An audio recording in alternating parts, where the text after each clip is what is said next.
നമസ്കാരം, പ്രവാസി മലയാളിയിലേക്ക് സ്വാഗതം. UAE-യിൽ സൗജന്യ വൈഫൈ അഥവാ ഇന്റർനെറ്റ് ഉപയോഗിച്ച് ഇടപാടുകൾ നടത്തുന്നത് സുരക്ഷിതമല്ലെന്ന് ബാങ്കുകളുടെ മുന്നറിയിപ്പ്. വിമാനത്താവളങ്ങൾ, ഹോട്ടലുകൾ, റെസ്റ്റോറന്റുകൾ തുടങ്ങി പൊതുസ്ഥലങ്ങളിൽ സൗജന്യ വൈഫൈ ഉപയോഗിക്കുമ്പോൾ ഹാക്ക് ചെയ്യപ്പെടാനുള്ള സാധ്യത വളരെ കൂടുതലാണ്. സൈബർ തട്ടിപ്പുകാർ ഫോണിലും ലാപ്ടോപ്പിലും സൂക്ഷിച്ച വ്യക്തിഗത രഹസ്യവിവരങ്ങൾ ചേർത്തിയേക്കാം. ബാങ്ക് പോലെ അതീവ സുരക്ഷാ ഇടപാടുകൾക്ക് യോജിച്ചതല്ല പൊതു വൈഫൈ. അക്കൗണ്ട് വിവരങ്ങളും രഹസ്യ കോഡും പാസ്വേഡ് ചോരാൻ ഇടയുണ്ടെന്നും അതുവഴി പണം നഷ്ടപ്പെട്ടേക്കാമെന്നും ബാങ്കുകൾ ഓർമ്മിപ്പിച്ചു. സൗജന്യ വൈഫൈ സേവനത്തിന്റെ ഉപയോഗം കരുതലോടെയാക്കണമെന്ന് അബുദാബി ഡിജിറ്റൽ അതോറിറ്റിയും മുന്നറിയിപ്പ് നൽകിയിട്ടുണ്ട്. സൈബർ തട്ടിപ്പുകാരുടെ വലയിൽപ്പെട്ട് വിലപ്പെട്ട വിവരങ്ങളും ഉപകരണത്തിന്റെ നിയന്ത്രണവും നഷ്ടപ്പെട്ടേക്കാം. പൊതുസ്ഥലങ്ങളിൽ സ്വന്തം ഡാറ്റ ഉപയോഗിച്ച് മാത്രം ഓൺലൈൻ ഇടപാടുകൾ നടത്തുന്നതാകും സുരക്ഷിതം.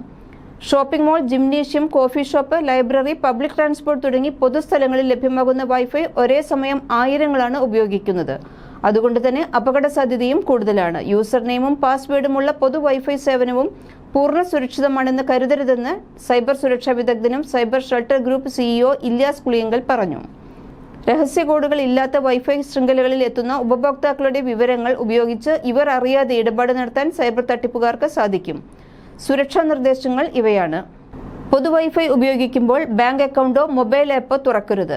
അപരിചിത ഇമെയിലും SMS തുറക്കേണ്ടി വന്നാലും ലിങ്കിൽ പ്രവേശിക്കുകയോ മറുപടി അയക്കുകയോ ചെയ്യരുത്. മൊബൈൽ, ലാപ്ടോപ്പ്, സോഫ്റ്റ്വെയറുകൾ എന്നിവ യഥാസമയം അപ്ഡേറ്റ് ചെയ്തിരിക്കണം.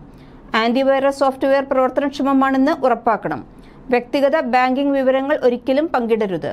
സംശയാസ്പദമായ ലിങ്കുകളോ അറ്റാച്ച്മെന്റുകളോ തുറക്കരുത്. വെബ് സെന്ററിന്റെ പേരിന് മുമ്പ് HTTPS എന്നുള്ള എൻക്രിപ്റ്റ് ചെയ്തവ മാത്രം ഉപയോഗിക്കുക. സംശയാസ്പദമായ ഇടപാടുകൾ ശ്രദ്ധയിൽപ്പെട്ടാലും വഞ്ചിക്കപ്പെട്ടാലും ഉടൻ ബാങ്കിനെയും പോലീസിനെയും അറിയിക്കുക. കൂടുതൽ പ്രവാസി വാർത്തകൾക്കായി ഈ ചാനൽ സബ്സ്ക്രൈബ് ചെയ്യൂ. ഒപ്പം തന്നെ നിങ്ങളുടെ വിശേഷങ്ങളും വാർത്തകളും ഞങ്ങളോട് അറിയിക്കൂ. പങ്കിടേണ്ട മെയിൽ ID പ്രവാസിവിശേഷങ്ങൾ@gmail.com.